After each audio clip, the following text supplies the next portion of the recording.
Sekarang saya tampil. Siapa sekarang yang tampil? Siapa yang tampil sekarang? Adinda dan Pak Asep, Pak. Oh, Pak Asep, Pak Adinda. Ya, iya, iya. Iya, Pak sudah siap ya, Pak Asep ya? Ya. Iya, terima kasih, Pak Asep. Sama-sama, Pak.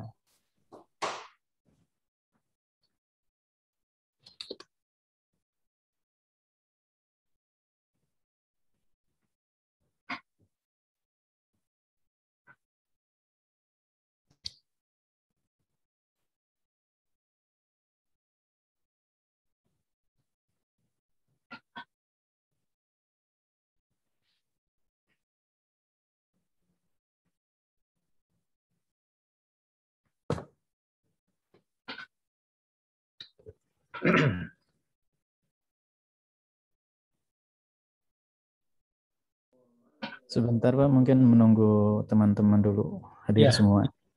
nunggu proses juga ya. Nunggu proses Ya. juga sekalian ya.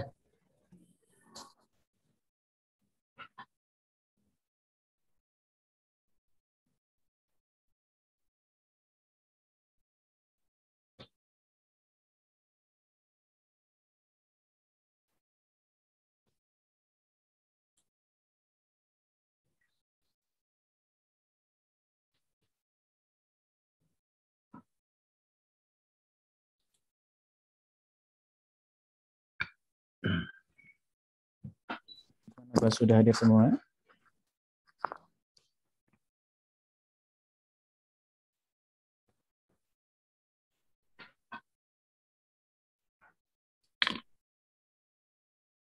Kang Andri belum ya? Belum hadir belum. Nah. Kang Andri belum ada.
Baik, mungkin dimulai saja ya Pak. Silakan mulai aja. Baik, sebelum kita melaksanakan perkuliahan daring, seperti biasa, mari kita berdoa dulu. Assalamualaikum warahmatullahi wabarakatuh. Waalaikumsalam warahmatullahi wabarakatuh. Sebelum kita melaksanakan aktivitas pagi hari ini, mari kita sejenak menundukkan kepala.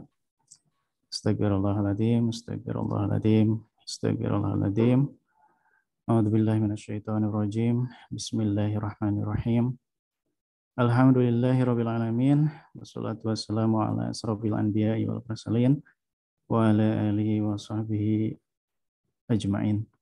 Allahumma ighfirli wa liwalidayya warhamhuma kama rabbayani shaghira. Allahumma ighfirli wa liwalidayya warhamhuma kama rabbayani shaghira. Allahumma inni a'udzubika minal khubuthi wal khaba'is. A'udzubillahi minasyaitonir rajim. Allahumma ighfirli wa liwalidayya warhamhuma kama rabbayani shaghira. Ya Allah, yang Maha Pengampun, ampunilah dosa-dosa kami, hilaf dan salah yang pernah kami lakukan, baik itu disengaja maupun tidak disengaja. Ya Allah, ya Tuhan kami, hari ini kami akan mengadakan kegiatan aktivitas perkuliahan guna untuk menambah wawasan keilmuan kami, meningkatkan persaudaraan antara kami, meningkatkan semangat kami dalam beribadah serta memotivasi hidup kami agar istiqomah di jalan kebenaran-Mu, ya Allah. Ya Allah, ya Rahman, hidupkanlah kami dalam cahaya rahmat dan keimanan-Mu. Matikanlah kami dalam ibadah terbaik yang kami miliki kepadamu. Dan bimbinglah setiap langkah hidup kami. Sungguh hanya kepadamu lah tempat kami bergantung. Rabbana dhalamna anfusana wa antaghfir lana wa tarhamna lanakunanna minal khasirin. Rabbana atina fid dunya hasanah wa fil akhirati hasanah wa qina adzabannar. Subhana rabbikal rabbil izzati amma yasifun. Wassalamun ala mursalin walhamdulillahi rabbil alamin.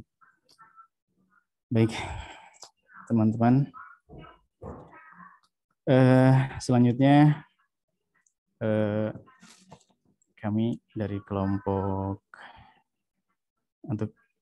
kesekian ya akan memaparkan mengenai pembahasan yang sudah diberikan kepada kami. Sebentar, kami akan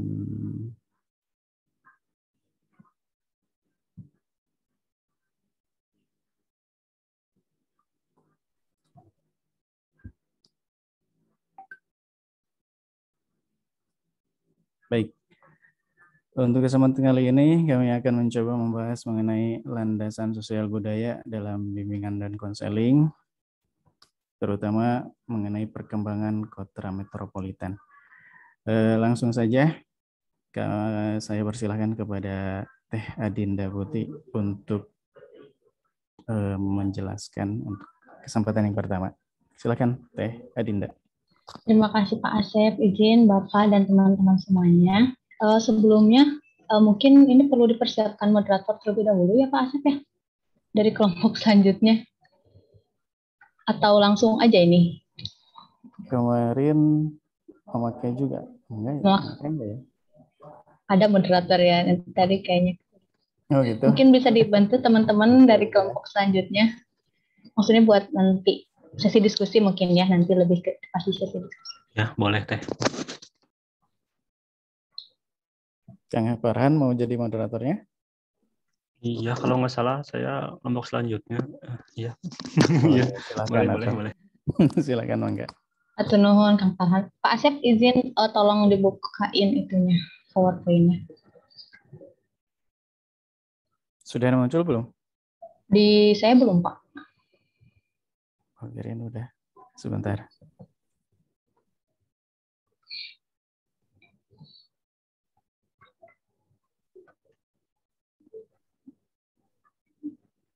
Di teman-teman belum ada juga? Belum, Pak. Ya, belum.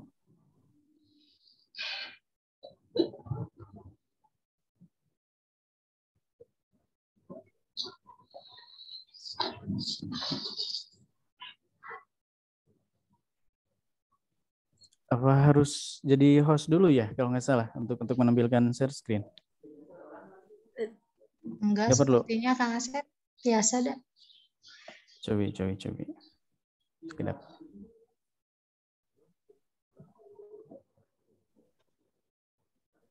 Sudah kelihatan. Sudah ada?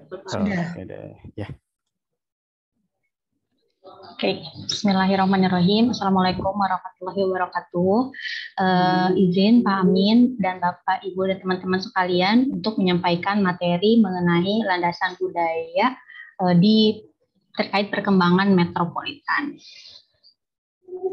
Nah, sebetulnya bahasan mengenai landasan sosial budaya itu sudah dibahas bagian-bagian permasalahannya pada beberapa pertemuan belakang. Nah, di sini untuk saya dan Pak Asep itu lebih khususnya membahas mengenai perkembangan kota metropolitan. Namun mungkin tidak salahnya lagi jika kita sedikit mengulas mengenai apa itu yang dimaksud dengan landasan sosial budayanya itu sendiri untuk lebih mencerahkan kembali pengetahuan kita terkait pengertian mengenai landasan sosial budaya. Nah, untuk artinya sendiri, landasan sosial budaya itu memberikan pemahaman kepada konselor tentang dimensi kesosialan dan di mana kebudayaan sebagai faktor yang mengaruhi terhadap perilaku individu. Sebetulnya seorang individu itu pada dasarnya merupakan hasil dari proses lingkungan sosial budaya di mana ia tinggal dan di mana ia hidup. Nah, lingkungan sosial budaya itu yang melatar belakangi dan melingkupi individu yang berbeda-beda sehingga menyebabkan perbedaan pula dalam pembentukan perilaku dan kepribadian yang bersangkutan. Nah, sebetulnya apabila dalam perbedaan sosial budaya ini tidak dijembatani dengan baik, maka tidak mustahil akan timbul konflik-konflik internal maupun konflik eksternal yang pada akhirnya dapat menghambat terhadap proses perkembangan kehidupan pribadi dan sosial dari individu. Nah, sebetulnya aspek sosial budaya ini yang membentuk individu selain dari faktor pembawaan. Landasan sosial budaya ini menjadi bahan pertimbangan dalam memberikan pelayanan bimbingan dan konseling. Kebutuhan BK itu timbul karena adanya masalah-masalah yang dihadapi oleh individu yang terlibat dalam kehidupan di suatu masyarakat. Salah satu masalah yang dihadapi masyarakat yakni salah satunya itu perkembangan kota metropolitan. Jika sebelumnya kita sudah membahas mengenai lingkungan keluarga, maka sekarang kita akan membahas mengenai perkembangan kota metropolitan. Silakan Pak Asep selanjutnya.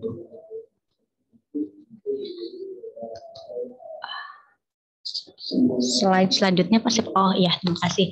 Nah, sebelum kita masuk mengenai permasalahan yang timbul dari pertumbuhan kota metropolitan, mungkin kita akan sedikit sharing mengenai apa sih yang dimaksud dengan kota metropolitan itu sendiri. Metropolitan itu sebuah perkotaan besar yang terdiri dari beberapa wilayah administratif dan dicirikannya itu oleh adanya konsentrasi yang sangat tinggi dalam hal penduduk ataupun berbagai kegiatan industri seperti perdagangan, perbankan, dan lain sebagainya.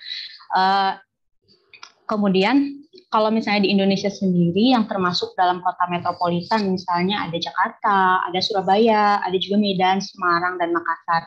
Salah satu cirinya itu jumlah penduduknya itu lebih dari 1.250.000 jiwa. Nah, sebetulnya perkembangan kota metropolitan ini sebagai akibat dari urbanisasi yang tinggi yang mengakibatkan berbagai masalah sosial yang mengikutinya. Nah, di sini dijelaskan mengenai permasalahan yang timbul dari perkembangan kota metropolitan. Yang pertama itu umumnya migrasi orang desa ke kota di negara berkembang dimotivasi niat untuk mengadu nasib, bukan memenuhi kebutuhan pekerjaan. Jadi banyaknya perpindahan penduduk dari berbagai macam tempat di desa-desa itu ke kota itu sebetulnya untuk mengadu nasib. Kadang sampai belum tahu apa sih yang akan dikerjakan di kota, yang penting dia mengadu nasib dulu aja ke kota, seperti itu. Selanjutnya, dengan begitu masalah pengangguran dan kemiskinan dengan segala akibat sosial yang ditemukannya itu muncul, karena pengangguran dan kemiskinan mungkin akibat masalah-masalah misalnya suatu kejahatan misalnya ya contohnya itu mencopet atau mungkin bagaimana kejahatan yang untuk bagaimana caranya dia untuk bertahan hidup di kota rantaunya tersebut karena dia belum memiliki suatu pekerjaan seperti itu. Selanjutnya Pak.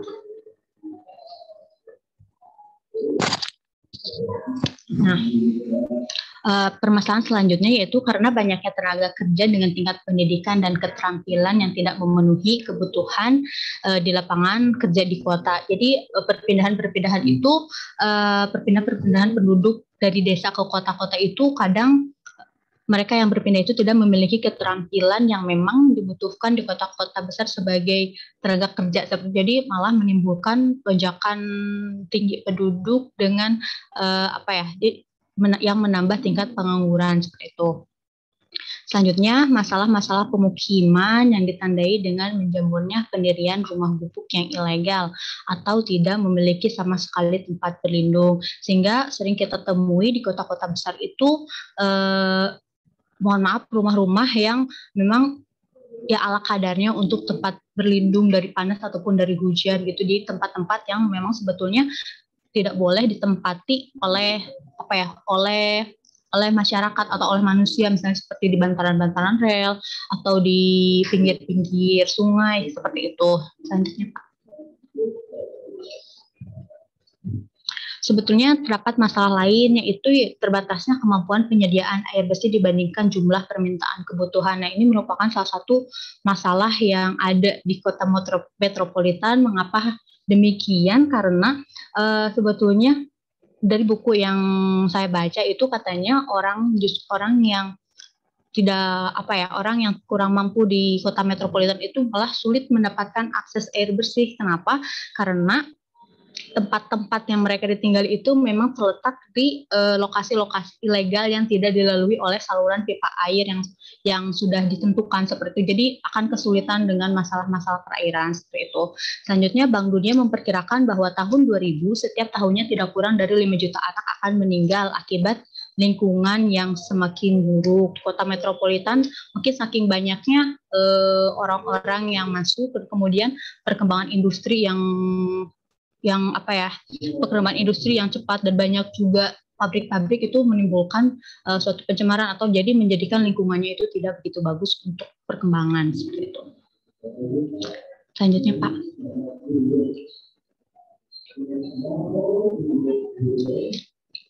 Nah, sebetulnya kondisi-kondisi yang sudah dijelaskan tersebut akan menjadi malapetaka kehidupan menyangkut masalah-masalah psikologis seperti gejala maladjustment dan patologik atau gangguan jiwa ataupun sakit jiwa. Perkembangan metropolitan yang cepat ungkap dengan berbagai masalahnya sering tidak mampu diadaptasi masyarakat dengan baik sehingga memicu timbulnya ketegangan-ketegangan. Nah, menurut di buku yang kami baca itu, terdapat 3 dari 1000 penduduk Indonesia mengalami gangguan kesehatan jiwa ringan, seperti misalnya cemas, gelisah, dan depresi. Terutama itu terjadi di kota-kota besar yang mungkin masalah yang terjadi di lingkungan masyarakatnya itu sangat kompleks ya. Selanjutnya, Pak. Di sini ada dijelaskan sedikit mengenai terkait dengan gangguan-gangguan jiwa. Nah, karena bahasan kita yang sebelumnya berhubungan dengan kondisi-kondisi masalah kompleks yang ada di kota metropolitan yang mengakibatkan salah satunya itu terjadinya gangguan kejiwaan, kita bahas mengenai gangguan kejiwaannya. Yang pertama itu faktor pemicunya perubahan sosial yang sangat cepat, kemudian kesenjangan antara tujuan yang ditentukan oleh budaya dengan cara-cara yang telah tersedia untuk mencapainya, heterogenitas kehidupan, kemudian kepadatan penduduk yang terus meningkat. Nah, adapun gejala-gejala gangguan jiwanya mungkin perlu juga untuk kita pahami sama-sama. Yang pertama, kesulitan menyesuaikan diri di antaranya persaingan antar individu, saling curiga atau paranoid, ketidakberdayaan, keterasingan, dan pengucilan sosial. Kemudian secara naluri memunculkan gangguan kriminal dari kelompok warga yang terabaikan. Selanjutnya, kelompok marginal seperti para penganggur dapat menjadi sumber ketegangan dan kecemasan bagi kelompok warga yang baik-baik saja. Jadi mungkin dianggap sebagai pengganggu pada warga lainnya seperti itu. Selanjutnya, mempertajam kompetisi yang berkepanjangan dan berkembangnya perilaku agresif karena sistem syaraf manusia yang terangsang secara berlebihan. Selanjutnya, Pak. Nah, jika kita berbicara mengenai perkembangan kota metropolitan, ya mungkin banyak sekali, salah satunya tadi sebutkan kondisi masyarakat yang heterogen, banyak pendatang-pendatang baru dari berbagai macam latar budaya, sosial dan budaya yang masuk ke dalam suatu kota metropolitan. Di sini kita bahas mengenai sebetulnya terdapat 5 macam sumber hambatan yang mungkin timbul dalam komunikasi sosial dan penyesuaian diri antar budaya. Karena di suatu kota metropolitan itu tidak mungkin hanya ada satu budaya, jadi pasti banyak banyak budaya-budaya yang bersatu gitu. Jadi kita memerlukan untuk penyesuaiannya di antara beberapa budaya tersebut. Yang pertama, sumber hambatannya itu yaitu perbedaan bahasa. Nah, perbedaan bahasa ini dapat menimbulkan permasalahan yang terjadi sebenarnya dalam ranah bimbingan dan konseling, karena salah satunya itu karena ketidakmampuan penguasaan bahasa-bahasa lain dari yang dipakai oleh konselor atau guru BK dengan latar budaya berbeda dengan konselingnya, ya, sehingga akan menimbulkan mungkin komunikasinya agak terganggu seperti itu. Selanjutnya ada komunikasi nonverbal. Nah, hampir mirip dengan perbedaan bahasa, di sini juga ada beberapa komunikasi nonverbal, misalnya yang di satu tempat memiliki arti yang A, namun di satu tempat lain memiliki arti yang B. Jadi sulit mengartikan jika saat berkomunikasi itu memakai komunikasi nonverbal dengan misalnya dengan gaya bahasa, dengan gaya tubuh, atau misalnya mungkin dengan anggukan seperti itu yang memiliki perbedaan arti antara satu tempat dengan tempat yang lain, sehingga mungkin akan menimbulkan berbagai miskomunikasi. Yang selanjutnya ada stereotip. Nah, stereotip itu cenderung menyamaratakan sifat-sifat individu atau golongan tertentu berdasarkan prasangka subjektif atau social prejudice yang biasanya tidak tepat. Jadi lebih ke prasangka seperti itu. Jadi kita memiliki prasangka sendiri, padahal mungkin itu tidak tepat kepada satu individu seperti itu.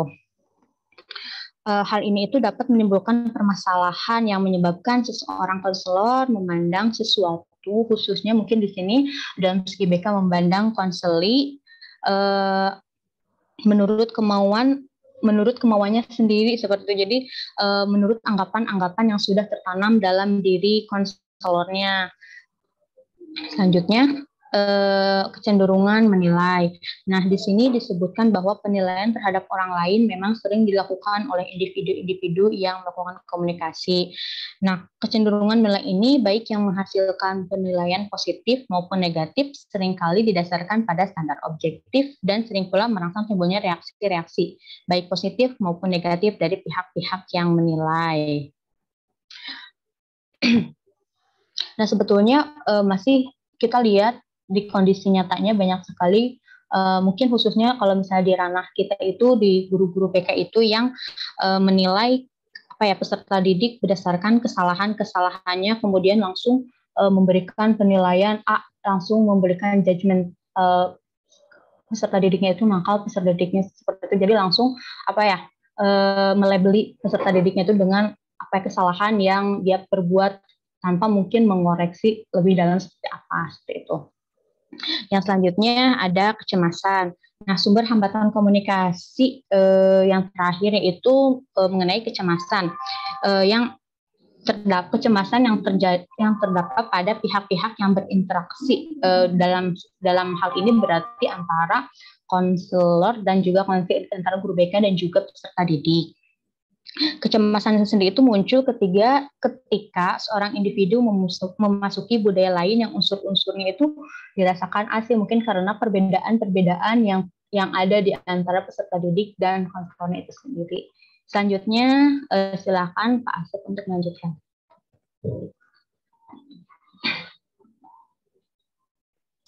Baik, selanjutnya saya akan melanjutkan pembahasan mengenai landasan sosial budaya dalam bimbingan konseling, yang mana untuk berikutnya adalah bagaimana peran bimbingan dan konseling di kota metropolitan.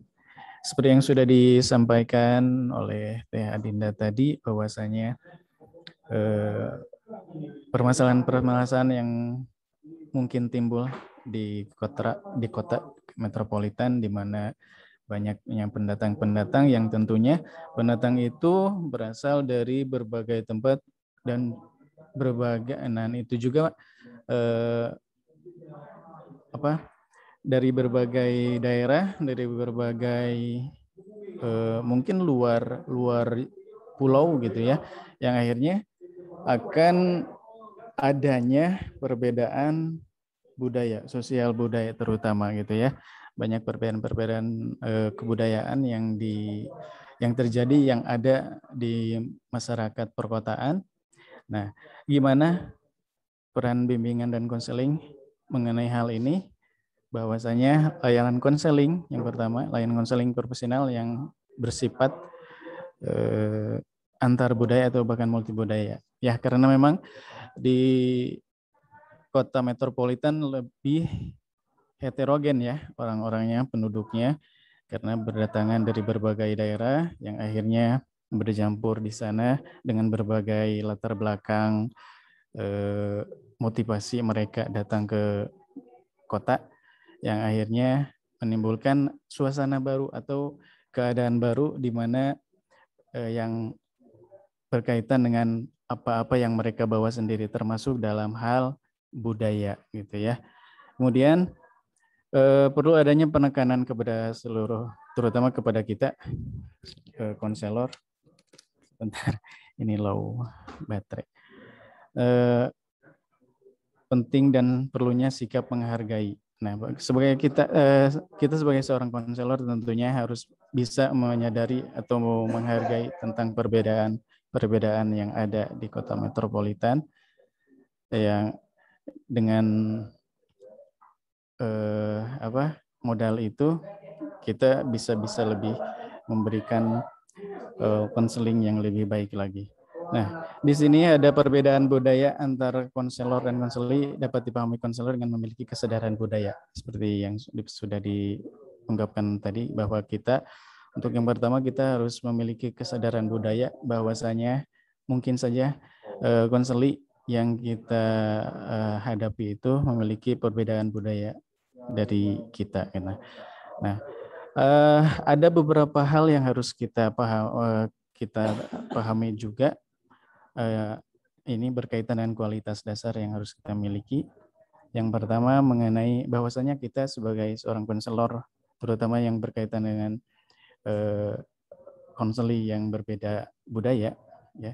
Pertama kita harus memiliki rasa respect atau hormat atau menghargai terhadap konseli. Bahwa dalam hal respect ini, konselor harus memiliki asumsi bahwa konseli mampu untuk mengambil tanggung jawab pada dirinya sendiri. Kemudian, konseli diharapkan memiliki kemampuan untuk menentukan pilihan dan memutuskan serta memecahkan masalahnya. Yang pertama yang harus kita miliki tentunya respect. Siapapun orangnya, gimana pun orangnya yang datang kepada kita, ketika kita menghadapi seorang konseli, kita harus menerima, menghargai apapun yang ada di dirinya, termasuk perbedaan kebudayaannya. Kemudian yang kedua adalah genuine.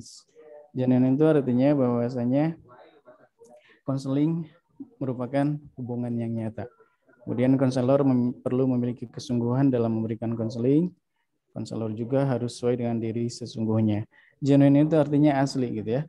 Kita bersikap, berperilaku seasli mungkin apa adanya kita, tidak diada-adakan, tidak pura-pura seperti ya. Tidak berpura-pura, punya sikap yang pura-pura. Misalnya kita bersikap, cara bicara kita, cara bersikap kita memang itu menunjukkan keaslian diri kita. Ya. Kemudian yang selanjutnya adanya empathic understanding. Di sini perlu adanya pemahaman untuk berempati, gitu ya, berempati. Pemahaman yang empati lebih dari sekedar pengetahuan tentang konseli, pemahaman yang melibatkan dunia dan budaya konseli secara mendalam. Ya, kita sebisa mungkin berusaha untuk memahami konseli gitu ya, memahami segala sesuatu yang ada di konseli, apalagi berkaitan dengan perbedaan budaya. Kalaupun misalnya kita belum tahu bagaimana, seperti apa sih budaya, misalnya kita kedatangan konseli dari Sumatera Utara gitu ya, dari Batak gitu ya.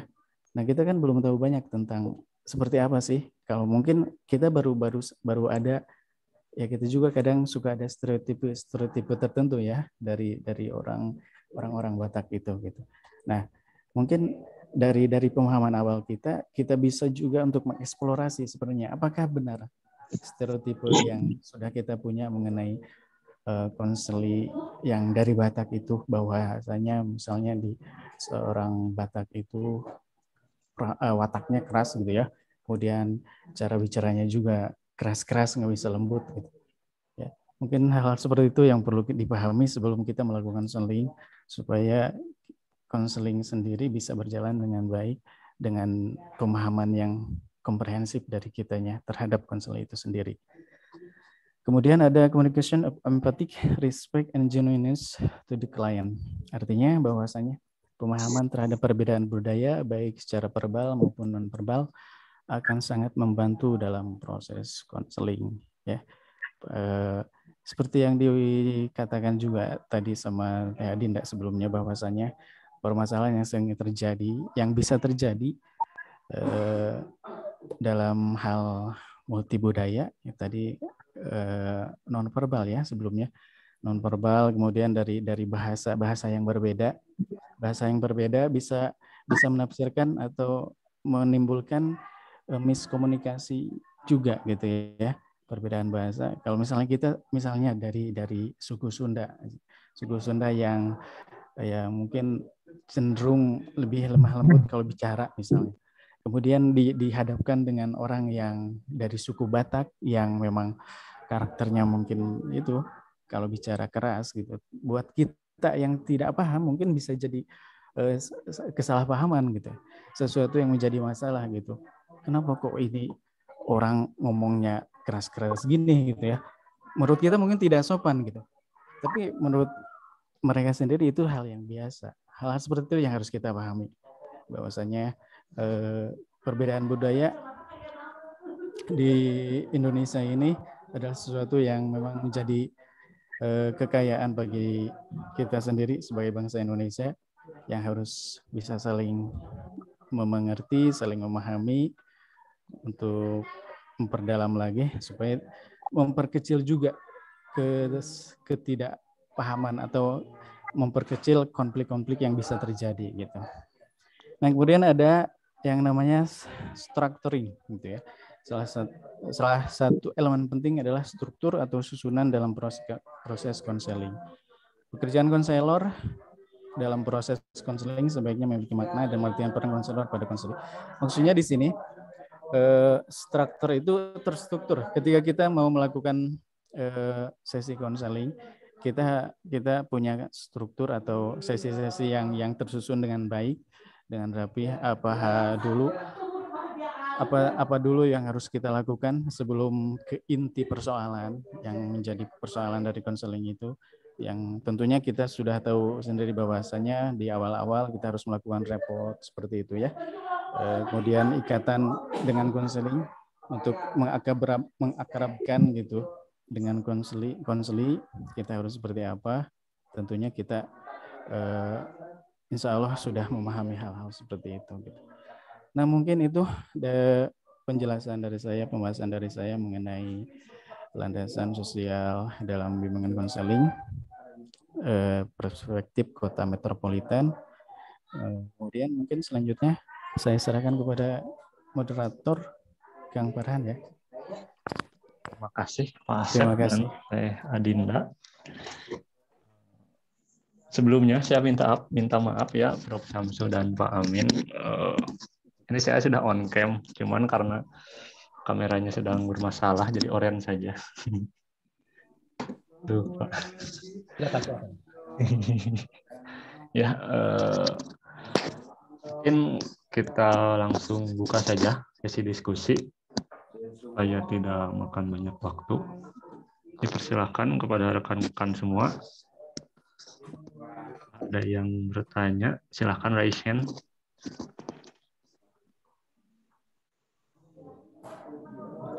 Teh Rauda, mangga Teh. Baik, terima kasih kepada moderator dan pemateri Teh Dinda dan Pak Asep telah menampilkan materinya yang sangat bagus ya.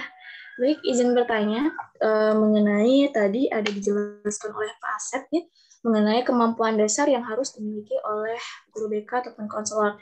Sebagai salah satu contoh ada empathic understanding, lalu tadi juga ada structuring dan lain-lain. Nah, yang ingin saya tanyakan adalah bagaimana kita itu sebagai guru BK ataupun konselor itu dapat mempertahankan ataupun mengembangkan kemampuan dasar yang kita miliki itu.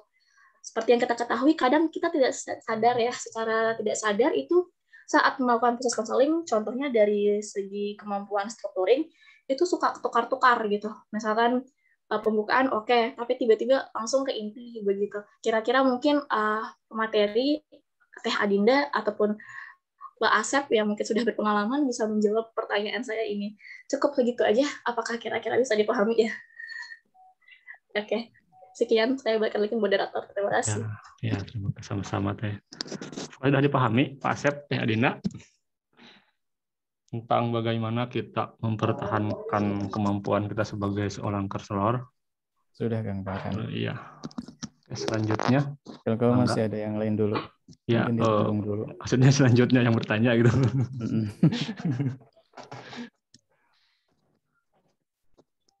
Apakah masih ada? Oke, Teh Elwas sama Teh Asri. Mangga Teh Asri dulu ya kayaknya. Mangga Teh. Ya, terima kasih Kang Farhan, Pak Asep, dan Teh Adinda. Izin bertanya, tadi kan disebutkan mengenai labeling atau kecenderungan menilai ya. Nah, bagaimana kita sebagai, khususnya saya sih, sebagai konselor, caranya agar menghindari kecenderungan menilai atau proses labeling terhadap siswa sebagai konseli gitu ya, dilihat dari segi sosial dan budaya gitu. Dapat dipahami Pak Asep dan Teh Adinda? Ya Teh, makasih Teh. Ya, terima kasih. Insyaallah sudah. Oke, mangga Teh Elwas. Sebelumnya terima kasih atas kesempatannya untuk bertanya. Saya mau bertanya mengenai tadi yang ada di tabel mengenai stresor dan jenis gangguan jiwa. Itu kan di poin keempat mengenai pemicu kepadatan penduduk yang terus meningkat akan menyebabkan gangguan gejala jiwa itu mempertajam kompetisi yang berkepanjangan. Nah, biasanya kompetisi ini kan bukan hanya untuk orang dewasa ya. Biasanya kalau orang dewasa itu kan mereka cenderung bekerja secara terus-menerus sampai beberapa kadang lupa istirahat.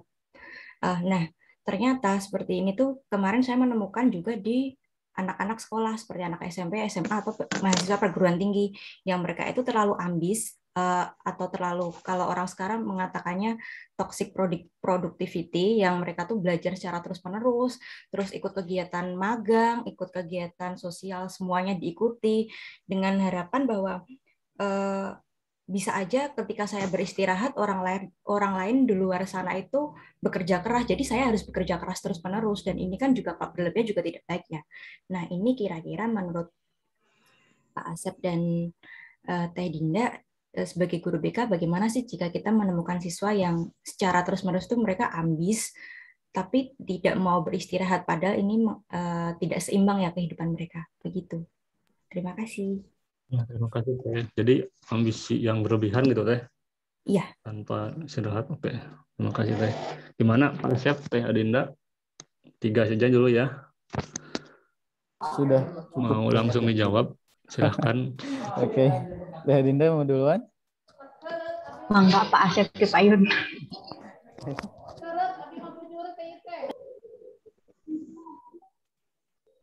Iya, maaf mungkin suasana di sini rada berisik juga di ruang guru.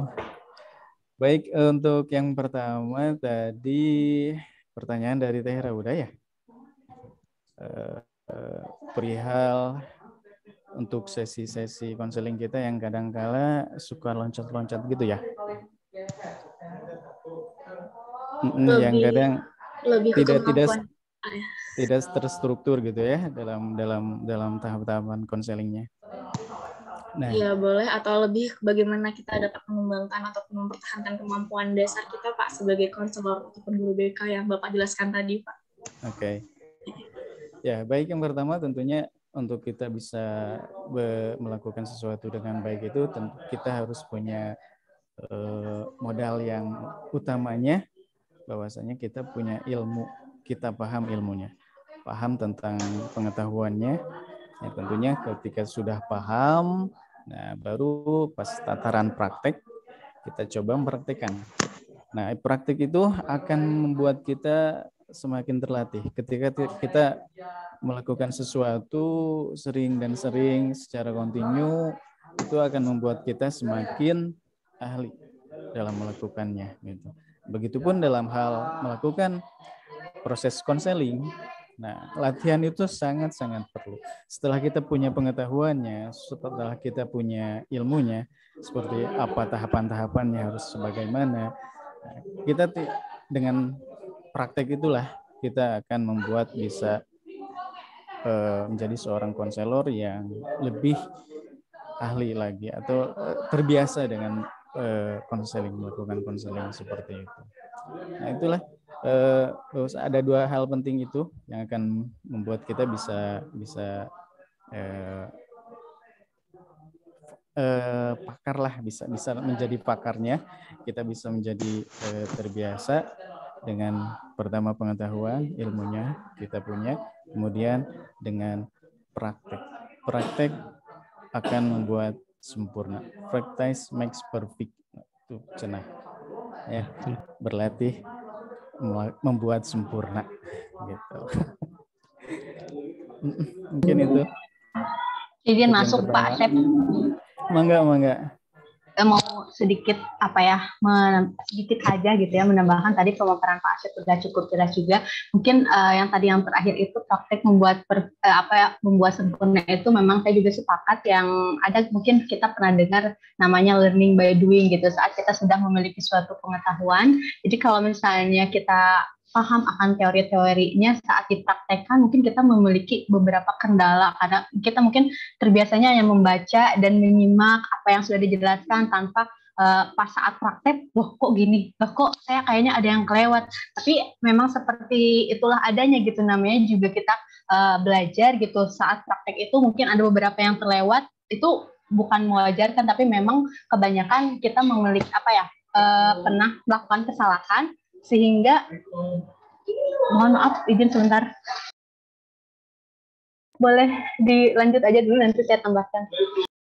Oke, mungkin saya mencoba untuk menyambungkan apa yang Teh Adinda mencoba untuk jelaskan, bahwasanya memang ya wajar saja kalau misalnya kita di awal-awal melakukan kegagalan, ya mungkin susah juga untuk bisa struktur dalam melakukan konseling. Nah, yaitu kembali lagi pada intinya bahwasanya dengan latihan-latihan yang terus kita lakukan, apalagi kita misalnya sudah bertugas kita sudah berada di lingkungan sekolah di mana proses-proses konseling akan sering dilakukan gitu ya. Awal-awal sangat-sangat wajar lah kalau misalnya kita masih kagok gitu ya. Tapi kemudian dengan latihan-latihan terus-terusan melakukannya, insya Allah akan membuat sempurna gitu. Terima kasih Pak Dinda, Asep. Gimana Teh Adinda? Mau tambahin lagi? Udah sih, maksudnya aduh punten tadi ada tamu di sekolah. Mungkin tadi aja sih Teh yang intinya mungkin udah ditambahkan ya tadi sama Pak Asep, jadi kayak lebih ke praktek. Kalau misalnya kita melakukan suatu kesalahan, ya saya juga masih minim pengalaman, cuman menyimak dari yang sudah gitu ya, itu merupakan hal wajar, tapi harus dijadikan suatu catatan untuk perbaikan ke depannya. Seperti itu. Teh Rauda bagaimana? Ya, terima kasih Teh. Gimana Teh Rauda? Apakah sudah ya? Sudah mencapai kepuasan. Alhamdulillah sudah Pak Asep, Teh Adinda. Sudah terpuaskan sama Pak Asep dan Teh Adinda ya. Jawabannya alhamdulillah. Enggak ke pertanyaan kedua. Terima kasih. Ya, sama-sama Teh. Pertanyaan kedua dari Teh Asri atau 3 langsung dari Teh Elwas. Oh ya, siap. Pak Asep minta izin untuk coba menjawab dan coba sharing juga terkait poin yang dari Teh Asri agar menghindari labeling kepada peserta didik ya. Gitu. izin menjawab dan teman-teman kalau misalnya ada salah-salah mohon dikoreksi. Kita belajar bareng-bareng aja ya. Yang pertama itu berdasarkan apa yang sudah dibaca sedikit-sedikit, yaitu katanya kalau misalnya kita untuk menghindari labeling itu coba ubah pola pikir kita katanya gitu. Kita itu katanya akan lebih bahagia kalau kita positive thinking. Jadi kalau misalnya si anak melakukan suatu kesalahan, coba kita cari sisi positifnya apa sih yang melatar belakangi anak itu melakukan kesalahan tanpa langsung menjudge. Misalnya anak itu mencuri, pencuri nih anak, wah pencuri. Padahal kita sendiri, kita pernah belajar kalau misalnya kita lebih fokus apa yang melatar belakangi anak itu melakukan suatu tindakan kejahatan. Jadi kan misalnya anak itu mungkin bisa saja karena kesulitan ekonomi dan tidak bisa sharing kepada teman-temannya atau sharing kepada kita selaku guru BK, jadi dia tidak memiliki dia tuh nggak ada yang bantu ngerasanya. Jadi ini suatu pilihan terakhir untuk dia bertahan hidup misalnya contoh. Jadi kita lebih ke ubah pola pikir kita gimana karena kita akan bahagia jika mindset kita itu positif kepada orang-orang. Jadi kita kan capek kalau mikir orang-orang tuh buruk-buruk mulu, kita malah capek sendiri seperti itu. Selanjutnya ada juga terkait dengan katanya ubah cara mendeskripsikan. Jadi kalau misalnya kita langsung kalau misalnya kita ambil contoh anak-anak yang anak kecil nih, misalnya kita juga tidak luput dari anak kecil itu kita sering labeling anak-anak jangan lari-lari, nanti piring-piring mama pecah, nanti piring-piring mama pada rusak kayak gitu. Jadi mungkin lebih ubah cara mendeskripsikan kata-kata itu. Mungkin kita memang khawatir, tapi kata-katanya memang dirubah agar lebih halus dan lebih dimengerti. Adek coba hati-hati jalannya, nanti kalau kesenggol piring mama bisa melukai adek. Seperti jadi lebih ke ubah cara berpikir dan juga ubah cara mendeskripsikan kata-kata yang terbiasa kita ucapkan, misalnya kata-kata kata-kata yang kasar langsung menghakimi. Jadi lebih ke hati-hatilah ibaratnya kayak gitu, karena kita juga nggak pernah tahu apa yang kita ucapkan mungkin sangat membekas di hati peserta didik seperti itu. Asep mungkin bisa ada tambahan. Baik, mengenai labeling ini berkaitan juga mungkin dengan stereotipe gitu ya, stereotipe atau prasangka kita terhadap sesuatu atau seseorang. Nah itu memang suatu hal yang sebenarnya harus dihindari oleh seorang konselor. Untuk seorang konselor tidak layak atau tidak pantas kalau misalnya punya stereotip tertentu terhadap seseorang. Seringkali memang ada di sekolah terutama ya, yang sudah saya alami bahwasanya seorang anak kadangkala sama guru yang lain dilabeling tertentu gitu ya, bahwa si anak ini maka si anak ini mah gini gitu sesuatu yang negatif gitu ya.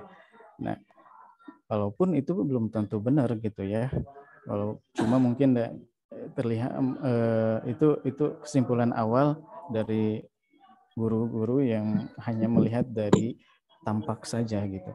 Nah, untuk kita seorang konselor tentunya hal itu sebisa mungkin dihindarkan, karena kalau misalnya kita sudah punya labeling tertentu atau stereotip tertentu terhadap konseling gitu ya, ketika kita mau buat konseling itu tidak akan berjalan dengan semestinya gitu. Karena apa? Misalnya kita sudah punya stereotip terhadap anak itu dia seorang anak yang nakal, dia seorang anak yang tidak baik lah gitu. Nah, itu akan mempengaruhi proses konseling itu sendiri gitu ya. Bahwasanya kita akan lebih banyak mungkin malah banyak menghakimi, banyak menjudge gitu. Yang akhirnya anak itu sendiri tidak akan bisa nyaman gitu untuk konseling dengan kita gitu.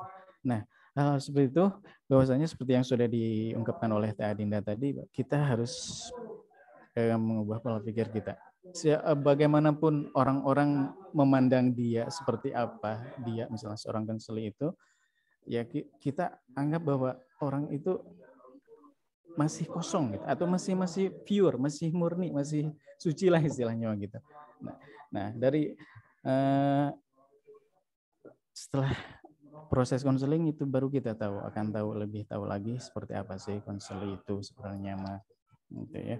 Apakah benar, kalaupun misalnya anggapan orang itu benar mengenai orang itu bahwa memang ada sikap-sikap atau perilaku yang tidak baik, ya tentunya dari proses konseling itu kita akan mencoba untuk membantu konseling itu menyadari akan sikap-sikapnya, akan perilakunya selama ini.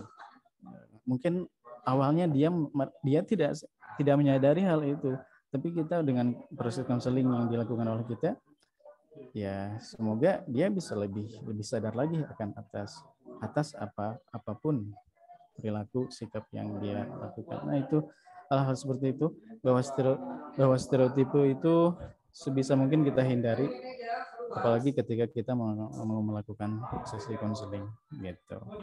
Nah itu pola pikir yang harus diubah, bahwasanya kita anggap semua orang itu baik pada awalnya gitu ya. Ya, kalaupun ada hal-hal yang setelah ada proses konseling ternyata kita mengetahui konseling itu ini, kemudian ada hal-hal yang enggak baiknya, hal-hal yang harus kita coba perbaiki, ya dalam proses konseling itulah kita akan tahu gitu. Ya itu tambahannya mungkin. Terima kasih Pak Asep. Assalamualaikum. Waalaikumsalam Prof. Waalaikumsalam Prof. Ya terima kasih ya. Saya ini susah nih, laptop nggak bisa masuk ini ke HP baru sekarang ini bisa masuk ya. Saya mau ke laptop ini, tapi laptop terus ada error. Ini materinya apa tuh sebenarnya? Landasan Sosial Budaya Kota Metropolitan, Prof. Oh, jadi sosial budaya tapi masalah metropolitan kan itu ya? Ya, metropolitan. Oh, jadi ada warga, ada teknologi kan gitu ya, yang lainnya kan? Nah tadi betul, sudah dibahas belum bagaimana kondisi metropolitan itu dari si aspek problematikanya kan itu yang bisa menimbulkan pentingnya BK untuk masyarakat di metropolitan gitu. Kira-kira sudah diidentifikasi belum? Tadi sudah sempat dijelaskan Prof yang poin-poinnya, yang masalah-masalah yang mungkin ada di kota metropolitan. Oh gitu, ya. Ya, kemudian Kang Asep menjelaskan tentang kualitas konselor ya. Betul, Prof. Oh iya. Ya, memang itu dimanapun kita dan kapanpun konselor itu memberikan counseling ya, bimbingan, memang harus memiliki kualitas seperti tadi ya, karakteristik seperti tadi. Apakah di metropolitan, di pedesaan, di kota biasa dan sebagainya. Nah ini yang harus lebih muncul mungkin itu kita mengidentifikasi ya persoalan-persoalan yang apalagi kalau sudah dikaitkan tidak menyangkut dengan persoalan sekarang gitu ya, terutama kota-kota besar ya, baik terkait dengan masalah kecenderungan masyarakatnya lebih individualistis kan gitu ya, kemudian ada perkembangan perasaan-perasaan yang kesepian, kemudian stres, kemudian dalam perilakunya banyak yang cenderung ke maksiat atau moral kan gitu ya, umumnya apakah gitu. Kemudian masalah bidang pekerjaan di sana, pengangguran, apakah ada di sana dibicarakan gitu tadi? Sebagian mungkin ada, Prof. Sudah ada. Ya. Mungkin kan bisa dilihat di informasi baru ya, yang update gitu ya. Apa yang barunya gitu. Bagaimana Prof? Punten sinyalnya ya, Prof. Mungkin dari penyaji ada informasi yang terupdate gitu ya mengenai perkembangan metropolitan saat ini gitu ya, dan problematika yang sering muncul gitu. Sehingga itu menjadi bahan pemikiran kita tentang bagaimana pentingnya bimbingan dan konseling dan bagaimana strategi yang yang pas itu, yang layak, yang pantas untuk dikembangkan bagi masyarakat metropolitan.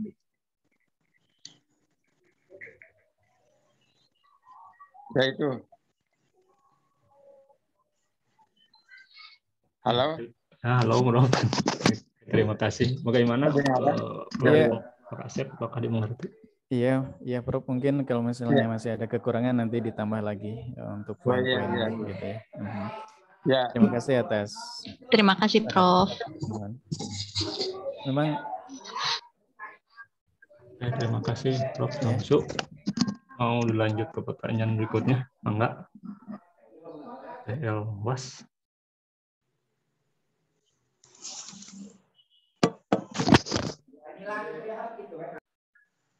Halo, Mbak Sep, tadi Adinda. Ya, Kang. Mungkin tadi agak terputus. Untuk pertanyaan selanjutnya mengenai, lanjut aja ini teh ya? Lanjut aja kali ya? Lanjut saja. Oh iya, siap. Pak Asep mohon itunya ya, nanti kalau ada tambahan atau mungkin dari teman-teman Bapak Ibu semuanya terkait menemukan siswa yang ambis kata itu ya. Mungkin karena Dinda sendiri minim pengalaman, tapi mungkin sharing sedikit terkait permasalahan ambis ini. Nah, katanya terkait cara menghadapi siswa yang ambis, kok nge-lag?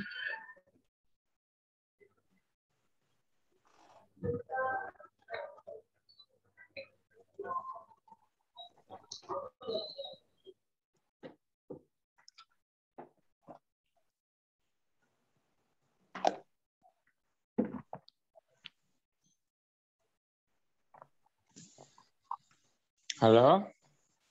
Kok hilang? Halo, saya Kak Dinda. Terlempar? Tidak, Bro. Iya, Kang Farhan ini nge-lag atau sayanya sendiri yang nge-lag? Enggak deh.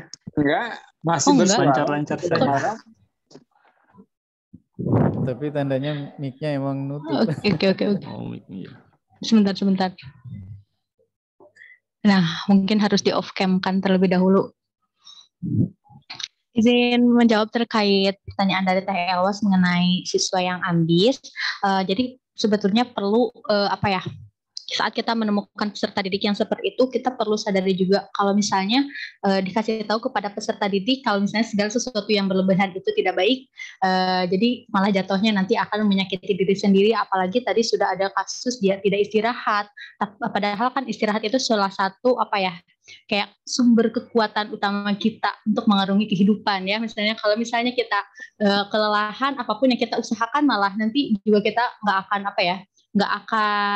akan bagus juga ke depannya sebenarnya. Jadi menyadarkan kepada peserta didik kalau misalnya segala sesuatu yang berlebihan itu tidak baik, mungkin dengan bahasa yang bisa dimengerti dan juga dengan tidak menyinggung perasaan peserta didik. Jadi tidak menyinggung seolah-olah apa yang dia kerjakan itu malah jatuhnya tidak baik gitu. Jadi hanya mungkin lebih ke menekankan kamu itu bagus, udah ambis, itu merupakan salah satu hal yang perlu dilakukan untuk mencapai target-target kamu kehidupannya. Namun ingat, segala sesuatu yang berlebihan itu jatuhnya akan tidak baik untuk diri kamu sendiri, seperti itu.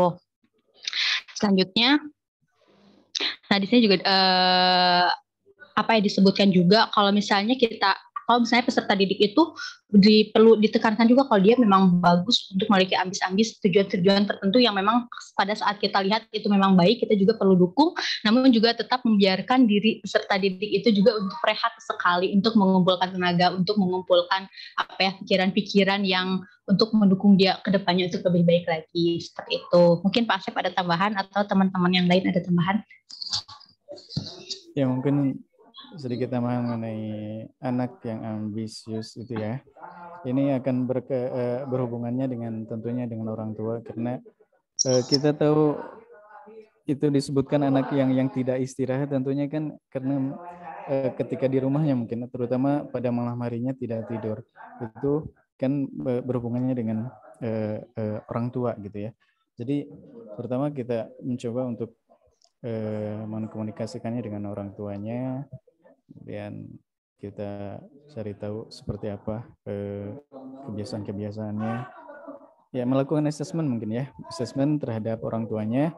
Kemudian untuk konselingnya sendiri ya kita mungkin coba untuk melakukan konseling gitu ya, konseling untuk lebih lanjut lagi untuk mengetahui lebih dalam lagi perihal apapun yang terutama yang berkaitan dengan pola pikirnya, kemudian yang kebiasaan-kebiasaannya seperti apa. Yang mungkin selama di sekolah mungkin kita bisa mengamatinya gitu ya. Tapi ketika di rumah kan kita nggak tahu gitu seperti apa. Nah, kembali lagi itu akan ada assessment, kemudian adanya konseling gitu yang harus dilakukan untuk mengetahui lebih lanjut seperti apa. Bahwasanya memang pertama ada pola pikir ya yang ambisi kita memberikan pengertian kepada siswa atau konselor itu sendiri bahwasanya berambisi itu memang mungkin baik gitu ya. Tapi kalau berlebihan ya tidak baik juga gitu akhirnya. Karena akan berakibat buruk terhadap kesehatan apabila misalnya kurang istirahat, tidak tidur sama sekali, setiap malam begadang, dan sebagainya. Mungkin itu tambahannya sedikit. Terima kasih Pak Asep dan bolehkah saya ikut join ke forum diskusi? Enggak, Kang Farhan. Kalau dari yang saya simak dari Teh Adinda mungkin lebih ke apa ya, kita tuh harus berpikir positif gitu ke siswa. Tapi saya ingin lebih penasaran lagi, apakah dikala kita harus berpikir positif ke siswa itu ada batasan tertentu nggak di mana kita harus stop gitu untuk berpikir positif? Karena maaf lagi sariawan, karena dari yang saya tahu, yang dari pengalaman saya, nggak semua siswa itu akan baik-baik saja gitu dengan kita selalu berpikir positif ke siswa. Itu kayak menyampingkan hal yang negatif, perbuatan negatifnya dengan menaik-naikkan terus sesuatu yang positifnya. Karena ada beberapa siswa yang pernah saya tangani, dia itu di rumah emang termasuk siswa yang baik atau saleh ya, pokoknya namanya itu udah di lingkungannya itu udah baik. Tapi dikala dia makanya dia terus dipuji-puji oleh keluarga, tapi dikala dia melakukan sesuatu yang salah dan itu terusan ketika dibawa ke sekolah, kita coba berpikir menaikkan yang positif, yang kayak tadi gitu, berpikir positif dan mengesampingkan yang negatif-negatif itu, dia malah kayak kok gitu lagi sih, di bosen di rumah terus gitu, di sekolah juga gitu. Pertanyaannya mungkin apakah ada batasan tertentu di mana kita harus terus berpikir positif untuk berhenti berpikir positif dan mencoba untuk melihat hal-hal yang negatifnya gitu. Oke, terima kasih. Apakah dapat dipahami? Ya, Kang Farhan. Ini langsung kita jawab aja ya, Pak Asep, apa gimana? Langsung aja palingnya ya. Ditanggepin, bukan dijawab ya. Gitu. Izin menanggapi pertanyaan dari Kang Farhan. Apakah ada batasannya untuk berpikir positif? Sebenarnya kalau untuk hal-hal seperti itu, untuk kita berpikir positif, menurut saya itu sangat perlu ya di segala aspek kehidupan. Namun tentu saja itu hal-hal yang ada batasannya, dalam artian kalau misalnya kita sudah melihat sesuatu itu yang salah itu terbukti benar adanya, ya otomatis kita juga kembali ke pikiran yang emang nyata. Kalau misalnya anak itu membuat kesalahan, ya otomatis pikiran positif kita itu tergantikan dengan hal yang nyata yang kita lihat dari anak seperti itu. Jadi sudah terbukti betul adanya, seperti itu Kang Farhan. Tapi juga mungkin kalau misalnya saya tangkap itu berpikir positif itu saat kita pandangan awal kita untuk menangani suatu permasalahan atau apa itu. Jadi jangan langsung ke permasalahan negatif apa yang terjadinya. Mungkin kita lebih ke koreksi masalah identifikasi mungkinan ya. Masalah-masalah yang terjadi itu seperti apa, mungkin dicari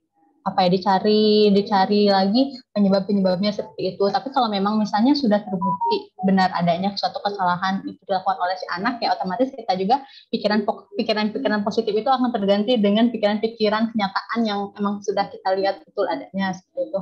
Mungkin dari teman-teman yang lain bisa menambahkan yang lebih berpengalaman, Bapak Ibu sekalian. Kang Andri dulu. Kang Andri mau menambahkan? Mangga, Terin.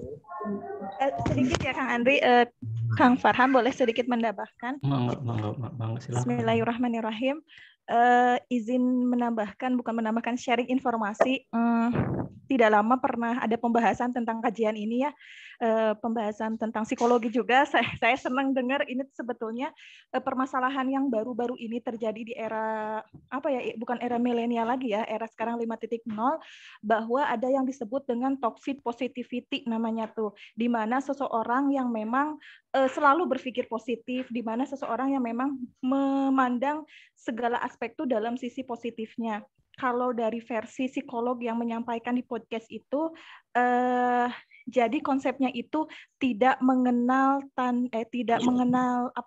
konsepnya itu tidak mengenal syukur tapi mengenal sabar. Jadi sabar seperti itu ya, itu yang disampaikan oleh psikolog itu. Nah, sebetulnya bagus atau tidak? Saya hanya menyampaikan informasi ya, nanti teman-teman bisa menambahkan atau meluruskan. Sebetulnya itu dalam kondisi tidak baik karena individu itu memiliki potensi emosi. Kan ada yang namanya kecewa, sedih, tidak bersemangat, ada bahagia, ada putus asa yang seperti itu. Ibaratnya ada tangki yang memang harus diluapkan gitu kan, harus diekspresikan. Nah, ketika konsep yang toxin positivity ini terus dilakukan, ada satu emosi yang memang tidak tersalurkan. Misalnya ketika dia kecewa, oh iya, nggak apa-apa, ada aku mah biasa gitu, nggak apa-apa. Biasa seperti itu ya, tidak enakan itu timbulnya.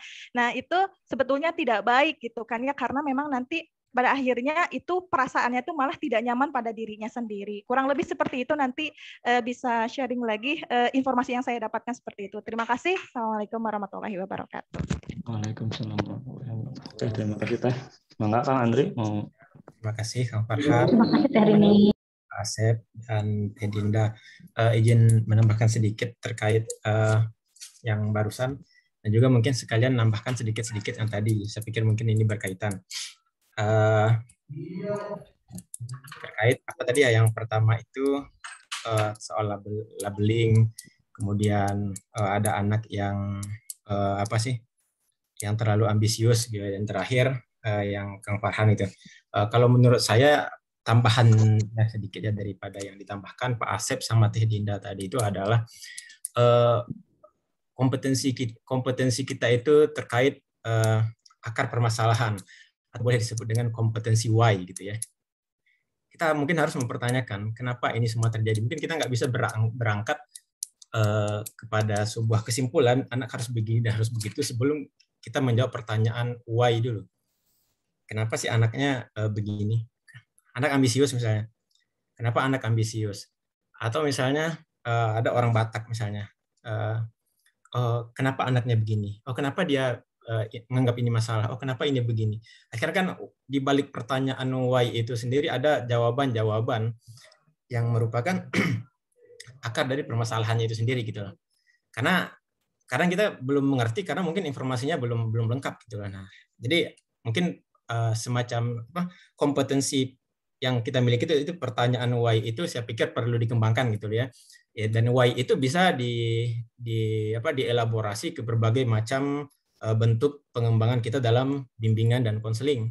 Ya, karena why itu sendiri adalah merupakan pertanyaan yang juga terkadang juga disimpulkan sebagai critical thinking gitu loh. Pertanyaan why itu adalah pertanyaan yang cukup mendasar, mempertanyakan kenapa itu terjadi. Kenapa anak ini ambisius? Kenapa misalnya dalam perbedaan budaya misalnya, kenapa anak menganggap ini masalah? Kenapa ini begini? Kenapa ini begini gitu loh. Mungkin di balik pertanyaan itu bakalan ada mungkin anak-anak informasi yang bisa kita elaborasi untuk dijadikan sebagai taruhlah sebagai mini assessment-nya kita gitu loh. Karena kita barangkali dalam hal-hal tertentu kita di sekolah ya, kita nggak bisa menerapkan asesmen itu dalam setiap saat. Asesmen mungkin kita bisa terapkan misalnya dalam situasi-situasi normatif, tapi dalam kondisi-kondisi tertentu yang lebih banyak, yang lebih kontekstual, saya pikir ini skill pertanyaan why ini saya pikir perlu dikembangkan dalam skill komunikasi kita dengan anak. Oh gitu ya, oh kenapa gitu? Ya dalam bentuk gaya kita masing-masing gitulah ya, untuk menggali alasan dibalik sebuah peristiwa. Kemudian terkait positive thinking. Nah, ini juga berkaitan dengan pertanyaan why tadi gitu loh. Apakah kita berpositive thinking? Saya pikir kalau saya lebih setuju kalau diawali dengan pertanyaan why gitu loh. Kita berpikiran positif tentu ya, karena manusia itu adalah makhluk yang diciptakan oleh yang Rahman dan yang Rahim gitu ya. Tapi dalam hal misalnya kita menginterpretasi sebuah peristiwa, saya pikir kita harus mempertanyakan why-nya dulu. Interpretasinya itu seperti apa gitu loh. Apakah kita harus langsung, kalau saya nangkap tadi pertanyaan Kang Farhan, jadi yang pertamanya itu ya saya pikir untuk mungkin lebih tepatnya objektif dulu ya, berpikir objektif terlebih dahulu. Ya. Jadi untuk saya pikir lebih tepatnya mungkin untuk berpikir objektif terlebih, tapi ya, berpikir positif saya pikir itu adalah dasar dan pandangan umum kita semua. Tapi untuk dalam dalam komunikasi kita sehari-hari, sepertinya juga perlu dikembangkan yang namanya berpikir objektif gitu ya, biar kita punya empati kenapa orang begini gitu, biar tidak, kalau yang kata Teh Rini tadi, kenapa ada toxic positivity, karena tidak ada kepahaman dari orang yang memberikan yang disebut toxic positivity itu terhadap lawan bicaranya. Misalnya, oh iya yang kalau dalam toxic positivity itu, oh yang sabar ya, yang lain bisa kok, masa kamu enggak sebenarnya. Ya sebenarnya ini kan sebenarnya positif gitu. Tapi orang ini nggak ngerti konteksnya. Ada empati yang kurang, ada simpati yang mungkin tidak tepat gitu loh. Jadi sebenarnya tujuan awalnya itu bagus, tapi kenapa dia mungkin ada disebut hari ini disebut toxic positivity gitu ya. Walaupun sebenarnya saya sendiri tidak begitu setuju dengan istilah toxic-toxican gitu ya. Toxic positivity, toxic parenting. Sebenarnya kalau saya secara pribadi tidak setuju dengan penamaan istilahnya, tapi saya setuju dengan pemaknaannya gitu. Pemaknaannya seperti apa dan klarifikasi di lapangannya seperti apa. Karena untuk definisi sendiri kadang ini punya konsekuensi tertentu gitu ya. Dan saya pikir sedikit itu dari saya sebagai tambahan, dan selebihnya terkait pengelolaan lanjutannya saya pikir tadi sudah sangat bagus disampaikan oleh Bapak Asep dan Teh Dinda. Terima kasih. Terima kasih Kang Andri. Gimana rekan-rekan semua, apakah ada yang ingin menambahkan? Untuk pertanyaan mungkin 3 saja ya, karena mungkin waktunya juga, barangkali dari Prof. Samsul sama Pak Amin ingin menyampaikan. Bagaimana, apakah ada yang ingin menambahkan? Ya, mungkin Pak, saya memperkuat apa yang sudah diungkapkan oleh Kang Andri, bahwasanya memang bisa dibilang jantungnya konseling itu dari pemahaman kita terhadap kenapa seseorang melakukan itu. Misalnya ada siswa yang bermasalah, kemudian dengan pemahaman kita apa yang menjadi latar belakang dia melakukan itu, kita akan lebih paham lagi, kita bisa lebih terarah lagi dalam memberikan konselingnya gitu ya. Harus seperti apa, harus bagaimana, karena kita sudah tahu inti dari alasan dia sebenarnya apa ya melakukannya gitu. Jadi memang why itu akan terungkap di eksplorasi kita ketika kita melakukan konseling. Kenapa dia melakukan sesuatu, kenapa dia melakukan ini itu dan sebagainya, yang akhirnya kita mendapatkan pemahaman dan juga akan mendapatkan kita bisa lebih empati lagi terhadap konselingnya sendiri. Bahwasanya mungkin bahwa ya misalnya aja ada anak yang melakukan sesuatu yang negatif, kemudian kita ketahui bahwa ternyata apa yang melatar belakanginya karena sesuatu yang membuat kita mungkin bisa terenyuh gitu. Kenapa misalnya dia melakukan pencurian karena misalnya ya dia susah makan, atau misalnya orang tuanya sulit gitu, orang tuanya sangatlah miskin gitu. Mungkin dengan kita mengetahui latar belakangnya itu kan kita akan lebih, pertama setidaknya kita bisa berempati juga, kemudian seterusnya ya kita akan lebih punya arah yang jelas juga dalam melakukan konselingnya seperti apa gitu ya, mungkin itu. Terima kasih Pak Asep. Oh ternyata waktunya juga masih lama ya, 25 menit lagi. Tapi kalau misal emang tidak ada yang ingin bertanya atau menambahkan, bagaimana kalau misalnya tutup saja? Atau Kang Andi, mangga silahkan. Ya, sedikit. Satu lagi. Mungkin terkait perkembangan hari ini ya. Ada fenomena yang disebut itu ditulis oleh Tom Nichols dalam bukunya itu adalah matinya kepakaran. Dan matinya kepakaran itu salah satunya salah satu hal yang membuat orang tidak percaya lagi kepada kepakaran itu salah satunya adalah perkembangan sosial media. Ya. Maksudnya matinya kepakaran di sini itu adalah orang tidak begitu percaya lagi dengan yang namanya pakar. Ya. Misalnya terhadap kesehatan atau terhadap politik, orang nggak percaya lagi yang namanya pakar. Kenapa? Karena dalam sistem sosial media kan ini perkembangan sosial budaya kita ya yang berkembang hari ini sampai sejauh ini. Semua informasi itu ada di sosial media gitu. Ada di dalam satu genggaman tangan kita. Kita bisa membaca dalam satu hari itu informasi terkait psikologi, mental health, kita bisa baca terkait pendidikan, kritik terhadap pendidikan, kemudian politik, kesehatan, konspirasi, vaksin yang katanya pakai chip dan pakai Bluetooth gitu loh ya. Dan vaksin untuk menghancurkan umat manusia. Banyak sekali kita terima informasi hari ini dalam sosial media. Tapi kita tidak tahu informasi itu apakah informasi yang betul-betul bisa dipertanggungjawabkan atau tidak. Kita tidak tahu itu valid atau tidak. Apakah itu merupakan hasil persetujuan atau hasil konvensi para pakar atau tidak, atau disetujui oleh para pakar atau tidak. Dan kita juga tidak tahu yang berbicara ini apakah dia pakar atau tidak. Dan kita sendiri yang merupakan konsumen atau pemakai sosial media, kita juga tidak punya pengetahuan untuk menyaring itu semua. Akhirnya semua informasi yang kita lihat di sosial media, terutama anak-anak kita ya, anak-anak kita hari ini itu melihat semua informasi itu semuanya dalam satu wadah tanpa punya pengetahuan dasar untuk memilah mana yang benar dan mana yang salah. Akhirnya itulah yang disebut dengan matinya kepakaran yang ditulis oleh Tom Nichols dalam bukunya gitu. Nah, saya hanya ingin menanyakan kira-kira menurut pendapat teman-teman, ini kan tadi belum dibahas ya. Nah, terkait perkembangan ini, mungkin kita juga merasakan gimana perbedaannya ya kalau dalam sosial budaya. Kita dalam lingkungan sosial dahulu ketika kita kecil ya, mungkin zaman kita mungkin Pak Asep sangat merasakan ketika kita kecil dulu, ketika diomongin guru, wah, itu kita sangat percaya sekali ketika guru bilang A, ini A, ketika guru bilang B, ini B, ketika guru bilang A ditambah B itu sama dengan C, semua orang percaya. Tapi hari ini kejadiannya tidak demikian gitu loh.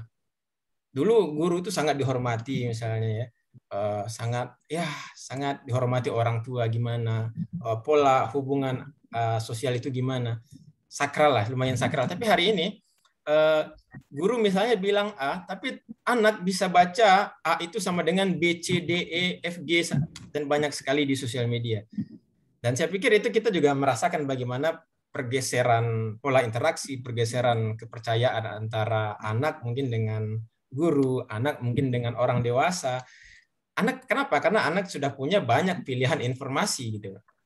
Nah, jadi dalam fenomena ini kan ya akhirnya ya nilai informasi yang kita berikan itu tidak lebih sakral daripada konten atau akun TikTok yang memberikan informasi kepada anak-anak gitu. Nah, kira-kira gimana kira-kira pendapat teman-teman terkait kondisi ini, dan apa sih menurut teman-teman langkah yang yang mungkin lebih strategis, atau apa sih langkah yang bagus untuk kita lakukan saat ini dengan kondisi yang seperti ini, perubahan sosial budaya seperti ini.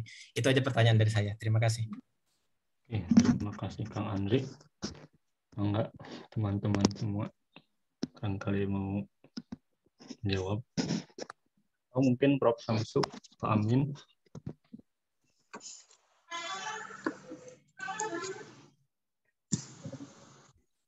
Halo. Prof. Halo. Ya. Ini memang melebar ya. Judulnya kan tentang landasan sosial budaya terkait dengan kota metropolitan ya. Itu bukan? Ya. Iya, Prof. Betul, Prof. Memang yang mungkin yang perlu lebih dikaji di sini adalah problematika metropolitan itu diidentifikasi gitu ya, dan itu bagaimana dampak atau implikasi terhadap pelayanan bimbingan dan counseling khususnya untuk masyarakat kota metropolitan kan gitu ya. baik dari sisi pencegahan, preventifnya maupun kuratifnya, kan gitu. Jadi umpamanya masyarakat yang bermigrasi ke metropol itu banyak dari pedesaan gitu, dan itu adalah pertama masalahnya banyak di antara mereka itu yang tidak yang bekerja serabutan, tidak punya keterampilan, kan gitu ya. Kemudian mereka itu di kota mereka banyak yang jadi pengangguran. Kemudian mereka diam di daerah-daerah kumuh, kan gitu ya. Kemudian di perkotaan juga adalah masalah kebersihan, masalah kesehatan, kan gitu ya. Masalah pengangguran, kemudian masalah kriminalitas, kan gitu ya. Masalah banyaknya orang yang mengalami. Jadi menurut penelitian bahwa di New York itu 1 dari 4 orang itu mengalami gangguan jiwa gitu ya, di London, di Eropa. Nah kemudian menurut penelitian juga di Jakarta saja katanya 1 dari 5 orang itu mengalami gangguan ya, mungkin gangguan dari ringan sampai berat gitu ya. Nah ini persoalan gitu. Jadi dengan berbagai persoalan yang muncul gitu akibat dari masalah ekonomi, masalah kesehatan, masalah pendidikan gitu ya, terutama masalah pengangguran ya, kriminalitas gitu. Ini implikasi kepada bimbingan counseling apa? Namanya apakah secara preventif apa dikiatkannya bagaimana? Nah ini terutama adalah mungkin implikasi juga ya. Bagaimana mempersiapkan para siswa di berbagai daerah, di berbagai kota gitu ya, untuk memiliki profesi atau keterampilan tertentu kalau baru bermigrasi ke, sebenarnya apakah bermigrasi ke kota besar atau apa, memang setiap orang perlu memiliki keterampilan kan. Dan memang dari desa-desa itu banyak di Jawa Barat saya pernah bukan penelitian tapi tanya sana tanya sini gitu ya, banyak yang bermigrasi ke Jakarta saja itu adalah mereka menjadi pembantu kan gitu ya. Nah kemudian jadi tukang sampah di sana atau menjadi pemulung kan gitu. Nah ini ada persoalan kota besar kan gitu ya.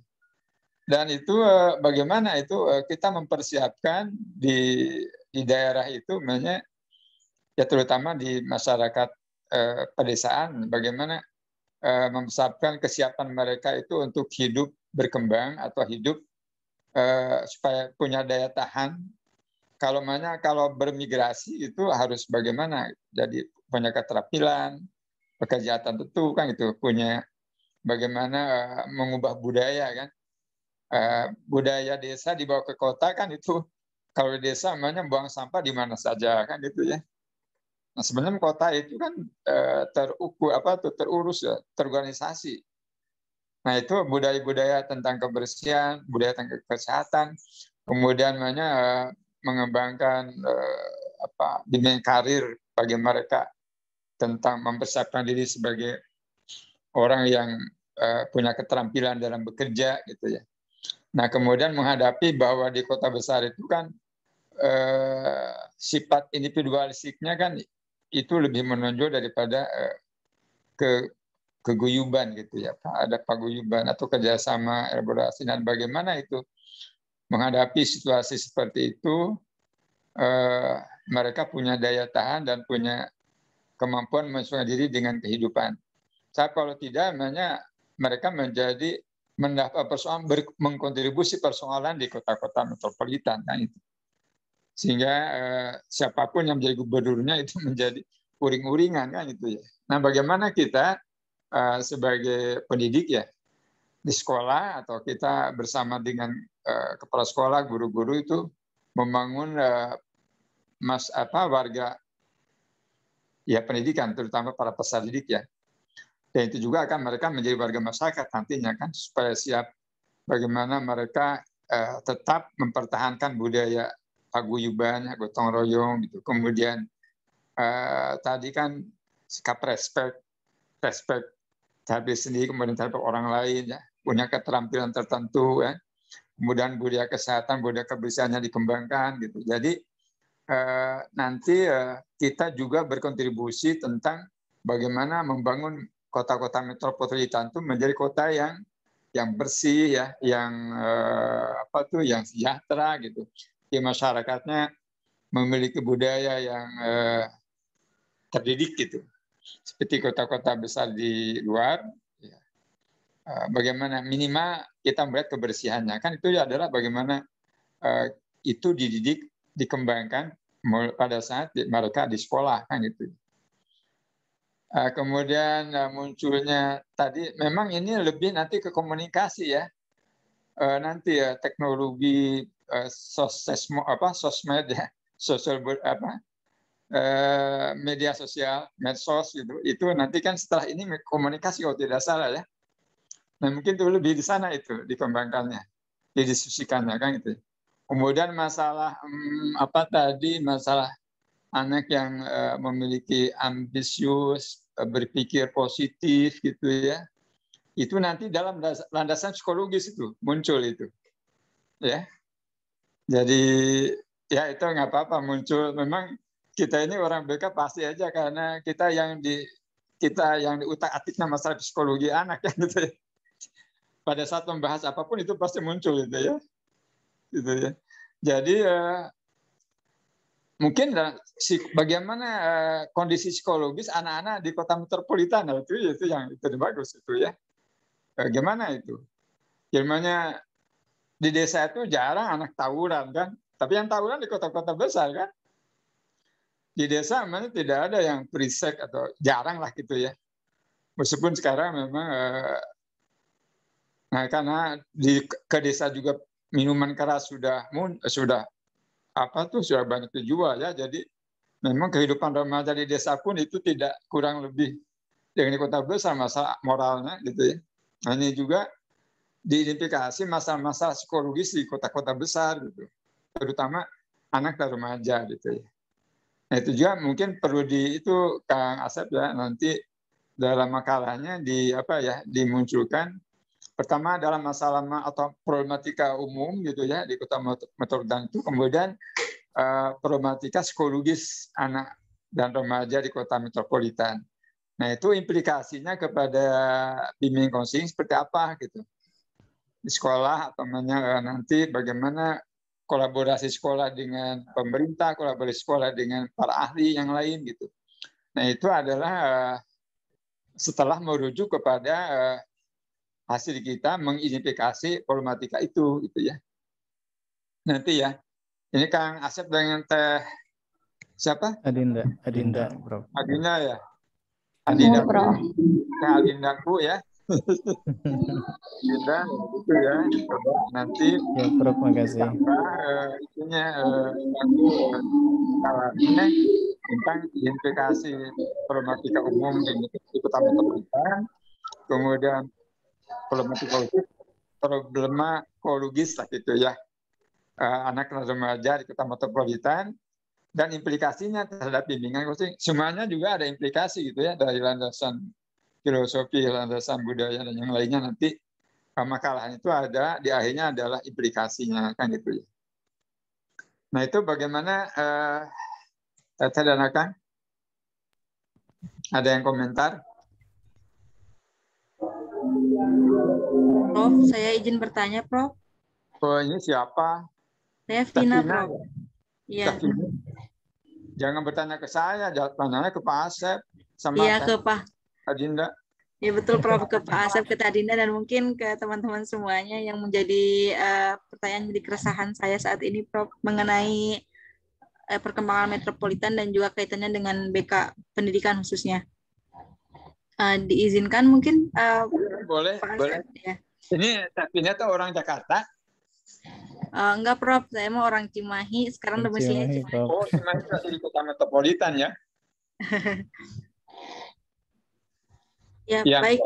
Jadi begini, dengan tadi kan yang telah dipaparkan oleh pemateri, juga yang disampaikan oleh Prof mengenai banyaknya permasalahan di kota metropolitan yang cukup kompleks gitu kan, ada berbagai permasalahan.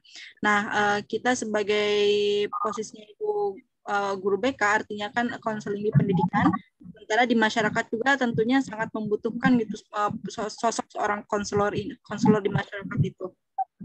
Apakah ada upaya yang bisa kita lakukan yang menyentuh langsung ke masyarakat itu, atau justru kita ini terbatas hanya di lingkup pendidikan saja gitu, Prof, dan juga teman-teman semuanya.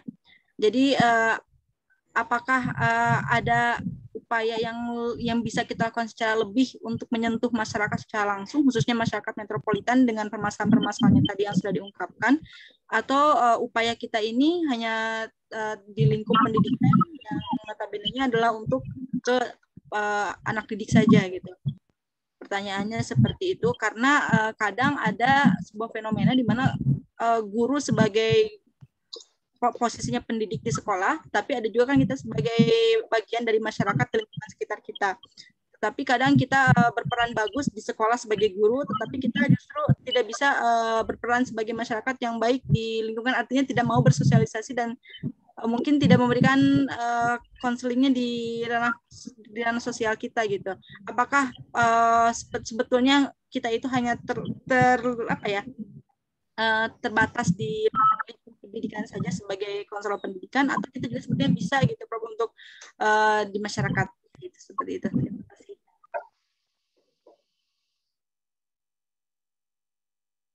Oke, terima kasih Teh Dina. Barangkali ada yang menjawab, Pak Asep, Teh Adinda, atau rekan-rekan semua. Baik, terima kasih Teh Pina atas pertanyaannya. Menurut hemat saya dari apa yang sudah diungkapkan atau dipertanyakan oleh Teh Pina sendiri, bahwasanya ya kita sebagai makhluk sosial sebenarnya, pada intinya kita makhluk sosial ya, tapi kemudian kita juga punya peran-peran gitu, bukan hanya, tentunya peran itu tidak hanya lingkup di sekolah saja. Kita juga berperan sebagai orang tua dari anak-anak kita, kalau yang sudah punya anak tentunya sebagai orang tua. Peran kita juga di luar sekolah ya di masyarakat, ya kita sebagai anggota masyarakat di mana kita punya tetangga, punya warga sekitar di mana kita tinggal, tentunya ya kita harus kalau bisa intinya bisa menempatkan diri gitu ya. Kita bisa menempatkan diri ketika kita berada di lingkungan sekolah harus seperti apa, peran kita sebagai apa, tugas dan kewajiban kita sebagai apa. Dan tentunya kita berusaha untuk melaksanakannya dengan baik. Ketika kita sudah di luar sekolah, ketika kita sudah pulang, kita kembali ke rumah, kemudian di masyarakat, ya kita juga sebisa mungkin bisa menyesuaikan juga dengan lingkungan tempat tinggal kita. Kita bisa punya peran juga di masyarakat. Apalagi kalau misalnya ada kita di antara kita mungkin misalnya, walaupun saya belum pernah sih misalnya dijadikan ketua RT, dijadikan ketua RW. Nah itu kan sebagai peran kita sebagai anggota masyarakat di lingkungan tempat tinggal kita. Tentunya kita juga bisa berperan di sana. Kita bisa berperan di sana sesuai dengan kapasitas kita juga. Apalagi ya mungkin kita juga punya pengetahuan dasar mengenai hal-hal yang berkaitan dengan psikologi. Ketika misalnya ada permasalahan di masyarakat yang berkaitan dengan hal-hal seperti itu, ya kita bisa berperan banyak juga. Gitu. Bisa berperan banyak sebagai anggota masyarakat yang baik. Apalagi kita menjadi tokoh di masyarakat, tentunya peran kita dituntut untuk lebih banyak lagi. Intinya sih penyesuaian diri kita juga sih, penyesuaian diri kita di mana kita berada, di sana kita juga bisa berperan, kita juga bisa memberikan manfaat gitu. Sebisa mungkin tentunya kita berusaha menjadi makhluk yang sebaik-baiknya makhluk, sebaik-baiknya manusia, di mana manusia yang paling baik itu adalah manusia yang banyak manfaatnya gitu. Manusia yang banyak berguna dimanapun dia berada gitu. Mungkin itu dari saya.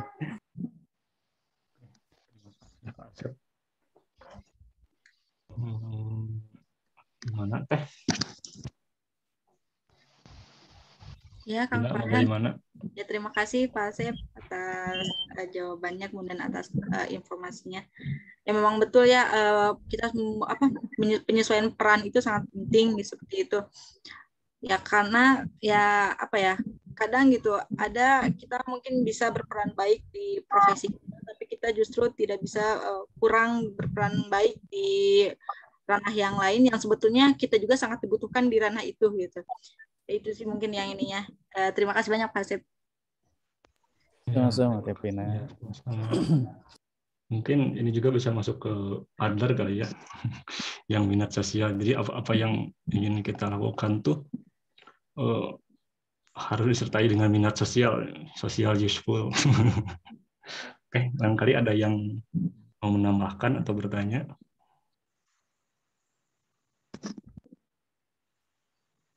Apakah sampai di sini saja, Prof? 3 menit lagi sampai waktu. Oh iya, 3 menit lagi nih. Iya, Prof. Tapi ya. Jadi ya terkait dengan jawaban barusan memang Kak Asep telah menjawab ya bahwa guru BK itu memang secara formal kan profesinya itu menyelenggarakan bimbingan langsung di sekolah ya. Dan kita optimalkan lah ya peran kita itu di sekolah. Dan kalau di masyarakat, maka guru BK memang sebaiknya ya ikut berpartisipasi dalam kegiatan-kegiatan yang ada di masyarakat, namanya di tingkat RT, RW kan itu ada guru-guru majelis taklim, ada guru-guru PKK ya, guru-guru PKK, ibu-ibu PKK gitu. Nah kemudian di ke RW-an itu kan ada Karang Taruna atau apa gitu. Jadi terutama bagi teteh dan akang yang masih muda ya, ini bisa berperan aktif di masyarakat.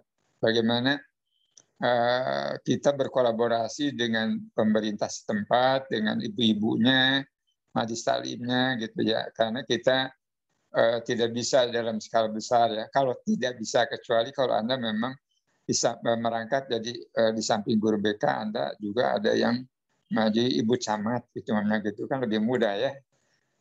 Ibu camat mungkin ada itu. Itu berkoordinasi ya.